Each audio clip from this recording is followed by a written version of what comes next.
لڑکی لڑکے سے جانو میرے لیے کوئی شعر کہو نا۔ لڑکا اچھا تو سنو تیری زلفیں ہے گپ اندھیرا ہو جا گنجی کر دے سویرا۔ یہ شونا مونا بابو جانو مانو کچھ نہیں ہوتے، سب مسلمان آپس میں بہن بھائی ہوتے ہیں۔ میں سدھرنا چاہتا ہوں، کوئی ایسی لڑکی جو دن رات ویڈیو کال پر نعتیں سنائے ہے کوئی؟ لڑکا جانو میں تمہارے خوابوں میں نہیں آتا کیا؟ لڑکی نہیں، میں کلمے پڑھ کر سوتی ہوں۔ لڑکی مجھے ڈرائی فروٹ بہت پسند ہے۔ لڑکا مجھے گھر والے پیار سے چوارا کہتے ہیں۔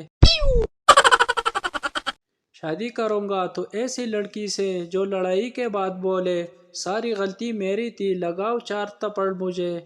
مجھے تو ایسی لڑکی چاہیے جو ہاتھوں میں ہاتھ ڈال کے کہے جانو تم سارا پیزا کھا لو، میں گھر جا کے ٹینڈے کھا لوں گی۔ لڑکا ہونے کا ایک فائدہ یہ بھی ہے، جب بے عزتی ہونے لگے تو چپ چاپ گھر سے نکل جاؤ، بیچاری لڑکیوں کو پوری قوالی سننی پڑتی ہے۔ لڑکی تم سب لڑکے ایک جیسے ہوتے ہو۔ لڑکا وہ اصل میں ہم میک اپ نہیں کرتے۔ پپو آپ نے کبھی سوچا ہے لڑکا لڑکی کو آئی لو یو بولتے وقت اس کا ہاتھ کیوں تھام لیتا ہے؟ اس لیے کیونکہ اسے کہیں تھپڑ نہ پڑ جائے۔ ساری دنیا کی بے عزتی ایک طرف اور گلی میں لڑکی کے سامنے موٹر سائیکل سٹارٹ نہ ہونے کی بے عزتی ایک طرف۔ اپنی زندگی میں کوئی کام کرنے سے پہلے ہمیشہ کسی لڑکی سے مشورہ کر لو، وہ جو مشورہ دے اس کو الٹا کرو، کامیابی تمہارے قدم چومے گی۔